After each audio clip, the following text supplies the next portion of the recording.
Okay, good morning and welcome to the Blockleaders podcast with me, Lisa Gibbons. I am delighted to be joined today by Jakob Kronbichler. Hope I'm pronouncing that right, Jakob. He is CEO and co-founder of Clearpool, a borrowing and lending platform at DAP, and we are excited to learn all about Clearpool today. Thank you for joining me, Jakob. Thank you for having me, Lisa. Yeah, it's lovely. And first and foremost, tell us all about you. How did you end up here in the world of Web3 and building Clearpool? Yeah, thanks a lot. So I am currently in Hong Kong, originally from Italy, but I'm based basically here in Hong Kong now since 8 years, and I think that's one of the reasons why I got into Web3.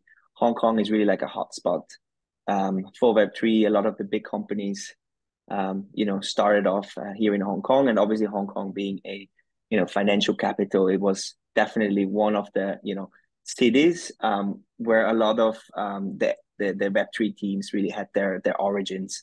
And I think also when you go around Hong Kong, now a little bit less, but especially in the last bull market, you can really breathe Web3 everywhere. I remember there was the whole city plastered in NFT and exchange commercials a few years back. Very different to Europe, I would say. Personally, my background is actually a little bit unusual for a DeFi founder. I have a background in consumer Web2 startups. Brilliant. So I've been very early building some of the larger marketplaces in Asia with a company called Rocket Internet. Mainly, I've been one of the early guys of a company called Foodpanda, which is right now, I think, the second largest food delivery company in Asia outside of China. So I've been, going with them to different markets and starting the business in different markets. Afterwards, I changed into fintech. I was the commercial director for a digital bank called Aspire for Southeast Asia. And we're doing business accounts for startups, and we're also doing all types of lending products. So we would do lending solutions for everyone that was left out by the traditional banks. So all the small companies, all the online e-commerce marketplace sellers in the region, startups that didn't have 2 years of financials, maybe some of those startups that were in tech companies that traditional banks wouldn't really understand. We would go there and we would find, lending solutions for these guys. And I think that's when, that's when also in crypto something changed. I think I bought my first Bitcoin in 2017, the peak of the market. Back in the day, I was just buying into it because I thought it was interesting. But then it was really the emergence of DeFi in 2020, where I actually could see the first real use cases. And it was protocols like Aave, Compound, Maker, those first, you could call them OG lending protocols that really amazed me. And I really saw the, power of smart contracts. And I got personally just very involved in crypto. I started using a lot of those protocols. And at some point, I realized that I spent more time actually, working on crypto than on my regular job. And then I realized okay, it was time to go all in basically and look at what I can do. And this is when I met my co-founders, Alessio and Rob. They have a crypto background. Alessio is the founder and CEO of Hex Trust, one of the leading custodians based out of Hong Kong. And Rob has a traditional finance background, worked in capital markets, so live. And together we were sitting and we realized that there was a gap in the market. While those, DeFi lending markets had a really, really good product, and they were based on over collateralization.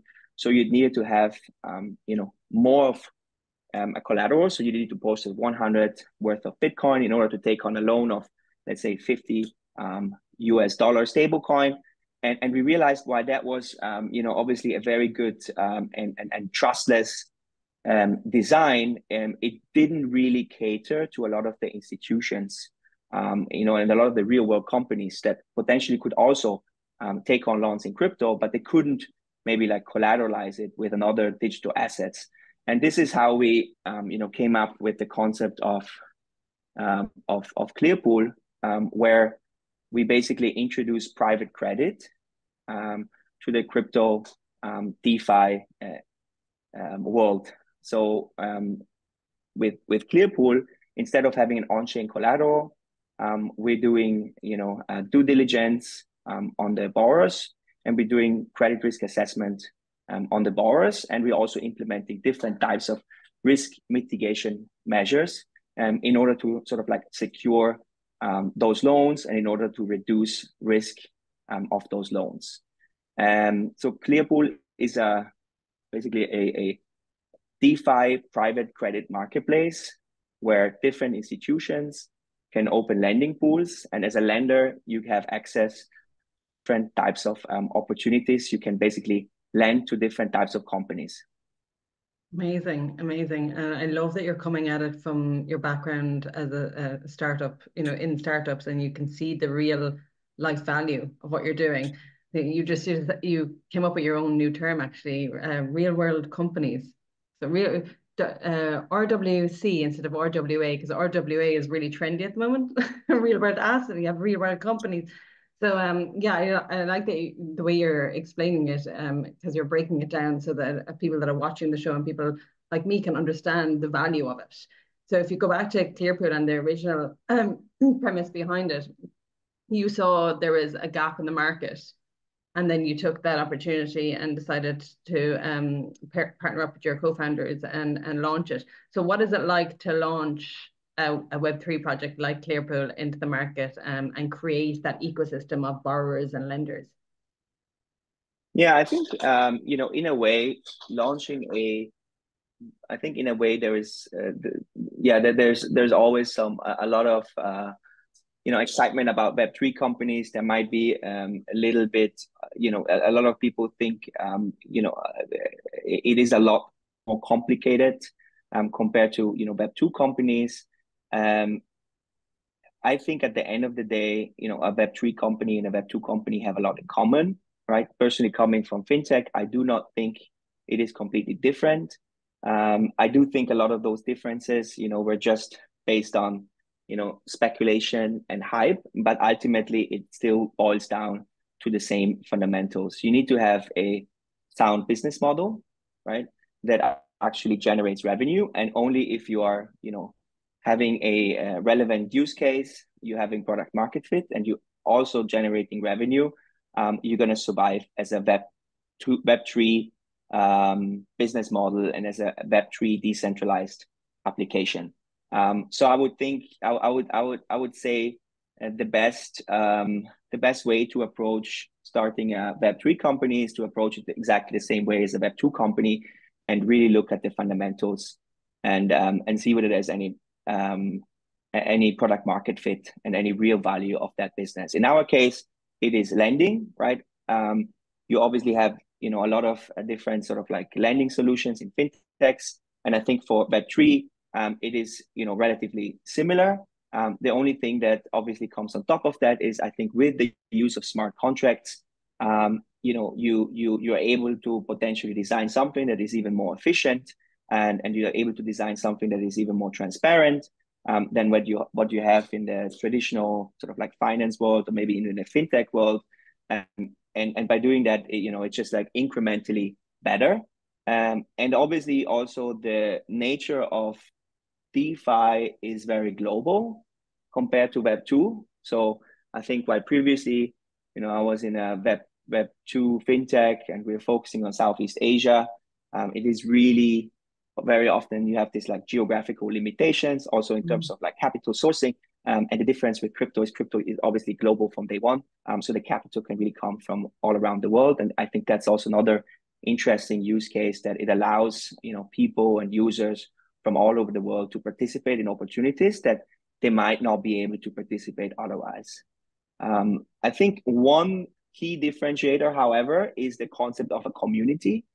that's something that you don't really have in a Web2 business, right? In a Web2 business, you can just go and you can, concentrate on your regular sort of like B2B business, and you don't really have to think too much about, creating an opportunity, being very transparent with everyone, what exactly you're doing. All you need to care about is that the financials look good.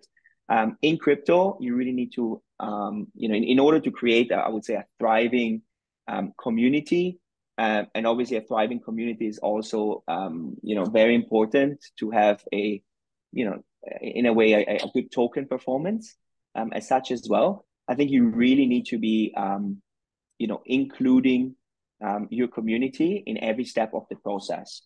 So you'd need to, have a, you need to have good community management, or you need to have basically sessions where you involve people, where you explain everyone about all the different opportunities. I think you need to be open for feedback. Sometimes that's actually very interesting, because you really see that people are, people are coming in, and they're very passionate about what you're doing. And when you listen to their suggestions, very often, we actually got very good product ideas that we didn't even think about ourselves. So I think from that perspective, launching a crypto project with that community association, it is very interesting. Obviously, it's also a bit stressful if you are maybe not, if you're not, if the results are not good, then there might also, there might be also some criticism from the community. But I think overall it's very good. It's just like having a board, but the board consists of many people, and you don't have regular board meetings in intervals, but you have them every day, and you have feedback every day. So I think that's another very interesting characteristic of building a Web3 company. And usually the strongest Web3 projects are definitely also the ones that have built very, very strong communities around them. Yeah, I would completely agree with you there. And from even interviewing other founders and other projects across different verticals, gaming, for instance, or metaverse, or whatever it is, community is a constant. It's a common denominator across the board when it comes to being an important component of the startup, in any startup in Web3. So yeah, I agree with you. So how do you go about building a base in the community? So you have the from your side, you have a token as well, and you build your community channels out like that, and that's how you communicate directly with the community. But as well, what your customers are, a lot of them are institutions. So why is it important to bring institutions into DeFi, do you think? Yeah, I think in our case, we definitely are an institutional lending protocol. So just in order to explain what kind of institutions are mainly the borrowers, right? Yeah. There we're working with mostly trading firms. Some of them are also prime brokerages, and also fintechs. So once again, a little bit, usually companies that are somehow related to the cryptocurrency space, or maybe companies, that are startups or fintechs, and by doing so still sort of like looking for alternative financing channels.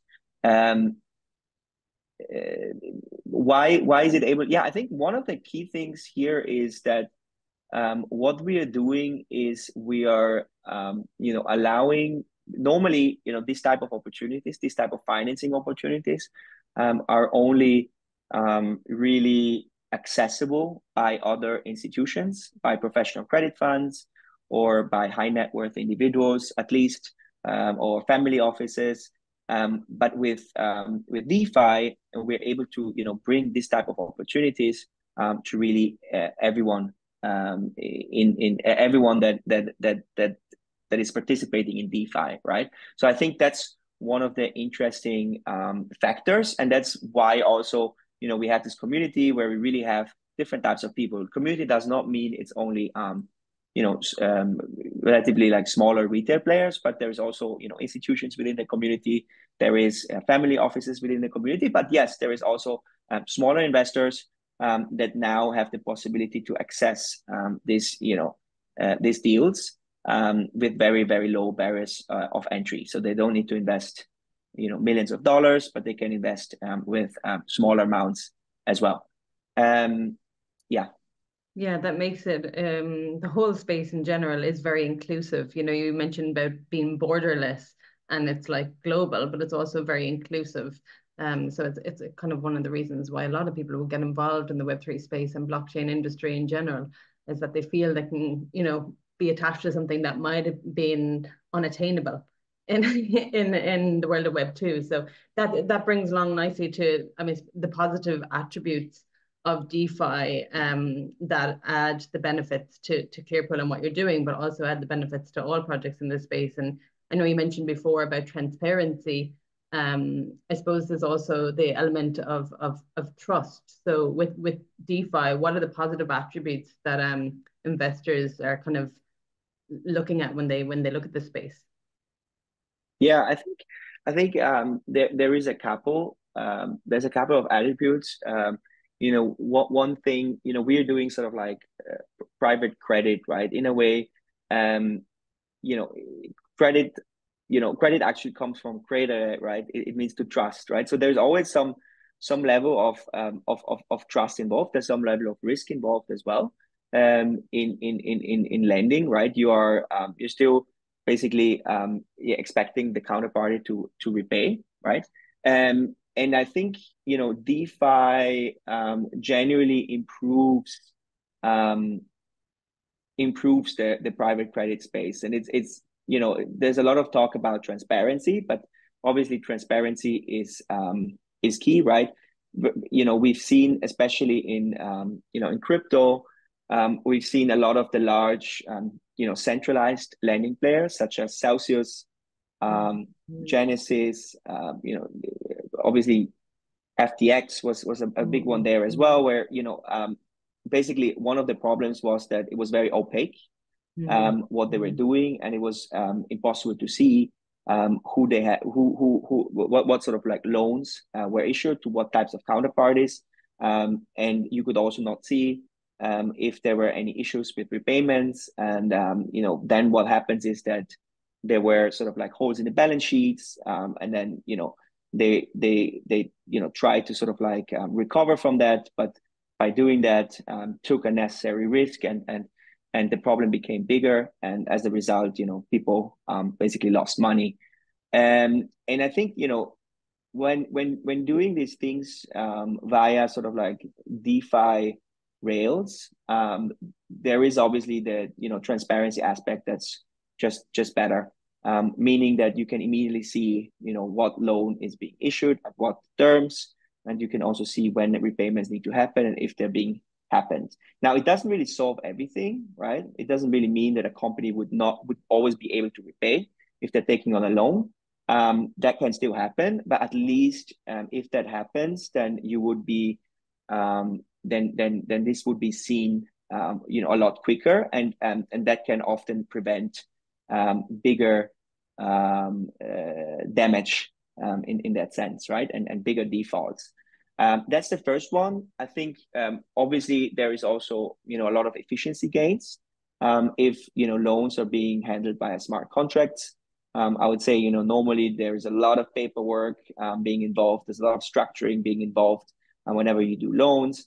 If everything is done by a smart contract, the reality is there's still a lot of paperwork. There's still some paperwork to be done, etc. Right? In our case, we still have legal agreement, etc., etc. But we're able to sort of like standardize those. So once we have once we have those counterparties onboarded, then usually there's a lot of efficiency gains, and things are moving a lot quicker, and loans can be originated and as well as sort of like issued, handled, and like repaid, etc., in a much more automated and efficient way. Maybe another thing is also that you can have efficiency gains by just like smart contract designs, right?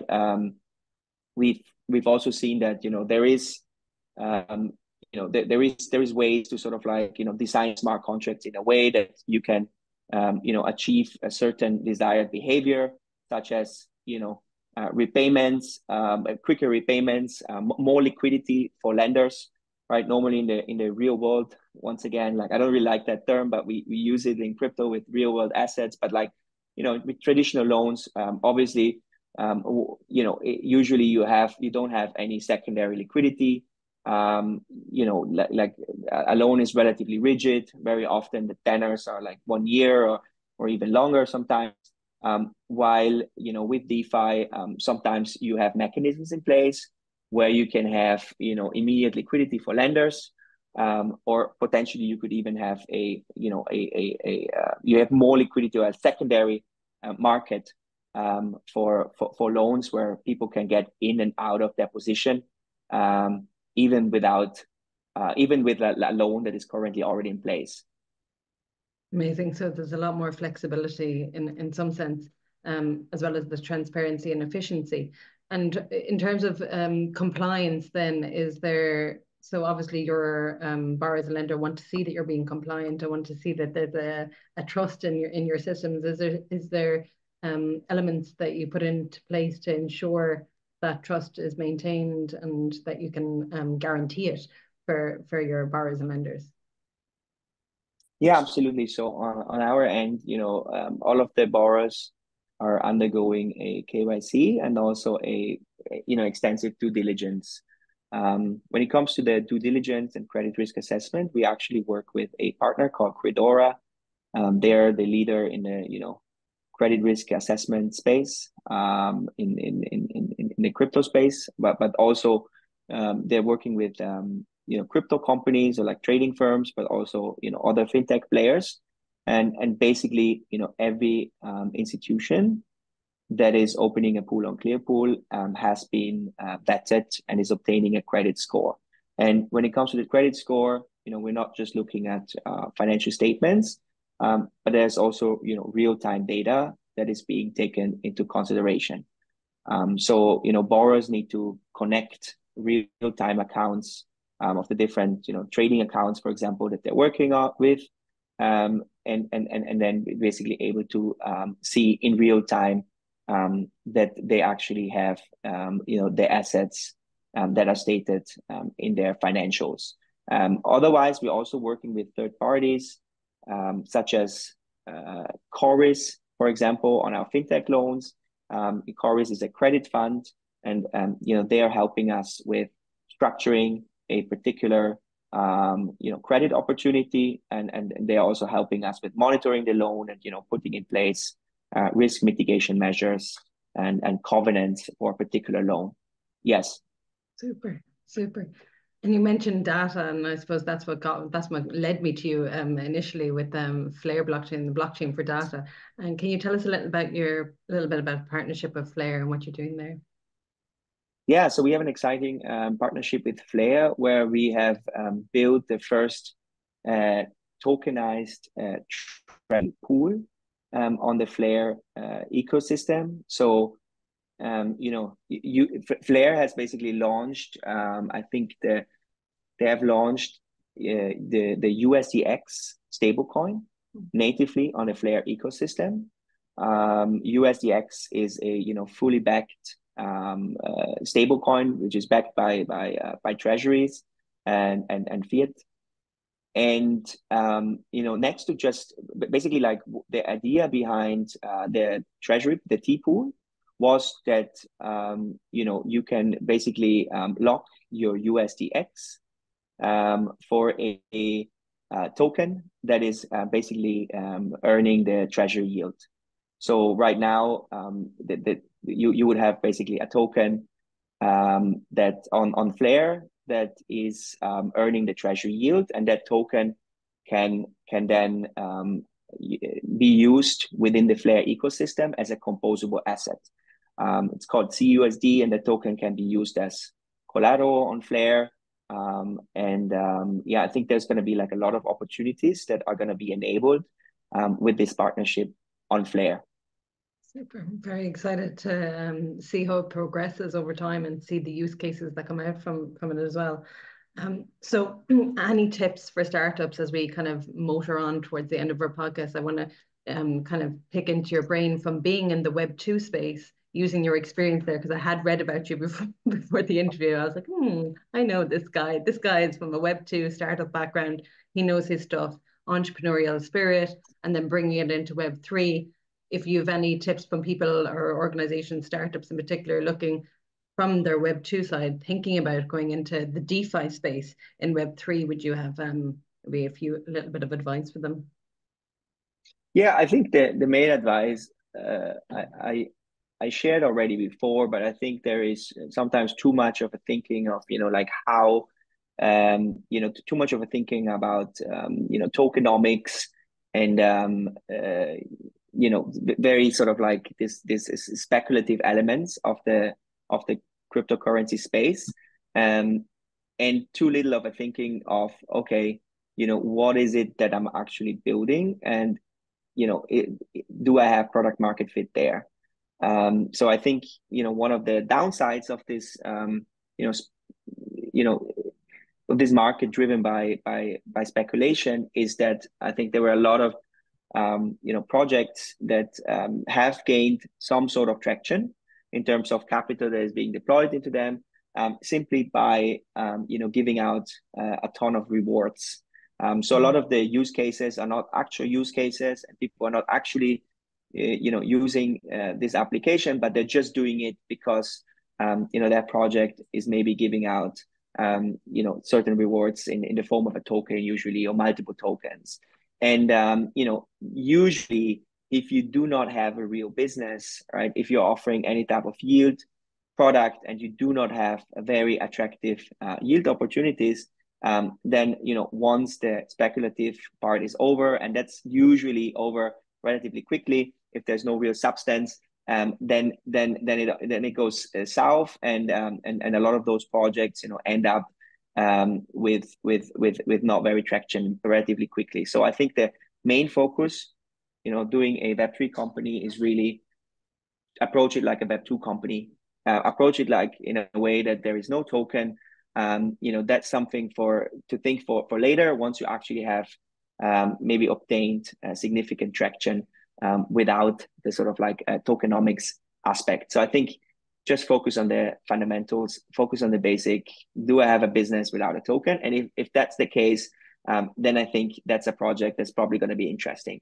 And that's a project that's probably going to do well in the space, also because obviously the space has matured. I think it is not as easy anymore as it was maybe a few years, where there's a lot of like copycats just coming in and doing the same thing that other protocols already did, but just launched on a new chain. I think the market is really looking into novel and solutions, and into something that is more sustainable. And this is, I think personally, I'm quite excited, obviously, about RWAs, even though I don't like the term of it. But tokenization of real world assets seems to really finally have finally obtaining some product market fit and some real traction. And this is why I think for a lot of Web2 founders, especially the ones in the fintech space, doing something in crypto is probably a very interesting time to consider doing something in DeFi, for anything that is payment related, for everything that is lending related. There's a lot of use cases, and there's a lot of efficiency gains, that are being brought with the use of stable coins, with the use of smart contracts. Yeah, I agree with everything you're saying. And I think with the real world assets, we're tokenizing real world companies with Clearpool, right? Okay, real world companies, we've just created a new term, not real world assets, real world companies. But I think that I think you've hit the nail on the head. I think it's going to be an exciting time for startups in the Web2 space, looking at protocols and projects like Clearpool, and saying, okay, well, look what these guys have did in this space, and look what I can potentially do based on my experience in Web2. Bringing that experience along with them. If someone has 15 years fintech experience in Web2, it must be exciting to look at all the innovation that's happening in Web3. So I suppose just last but not least, what are you most excited about personally about future of Clearpool and DeFi for this year and for the next 5 years, let's say? Yeah, I think we're really at an inflection point, as I mentioned, where RWAs are really becoming a reality. I think in the last cycles, sometimes it was laughed off a little bit, and people were saying it's a bit of a bear market narrative. But I think right now, with the emergence of tokenized treasury, like that product we're doing together with Flare, there has been really like product market fit, and there has been more, obviously there has been also very large institutional players such as BlackRock that have come into the space and that are, obviously giving the whole space a lot more credibility as well. And I think, when it comes to real world assets, there is still some hurdles to overcome. There's obviously, compliance, there is obviously underlying legal structures, legal agreements, and that is somehow a bit, complicated.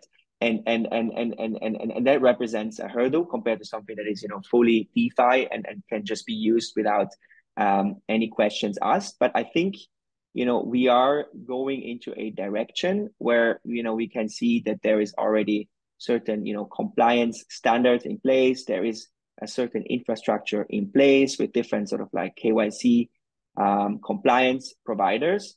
And, I think we're at the very, very beginning. So far, most of those, I would say permissioned RWA protocols are still, really much acting in silos.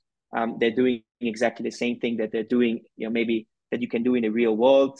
But I think what is very exciting is if you can finally really, unlock the power of DeFi on those RWAs, right? Where you can take any sort of tokenized asset and you can, use it, as collateral, and you can use it as a building block, within the sort of like DeFi ecosystem. And I think we are right now really at the very beginning of that. And I think that's personally the field that I'm most excited about. And I think there's going to be a lot of innovation in this field. And I think we're really like right now at the very, very start of the sort of like, RWA revolution, I would say, in the digital asset space. I'm very excited, and I'll follow your journey as we unlock the power of RWAs together. Thank you so much for being here with me today, Jakob. I'm delighted to have you, and please everyone go check out Clearpool and everything that they're doing in the world of DeFi. I'm sure you'll find it as fascinating as I have today. Thank you. Thank you.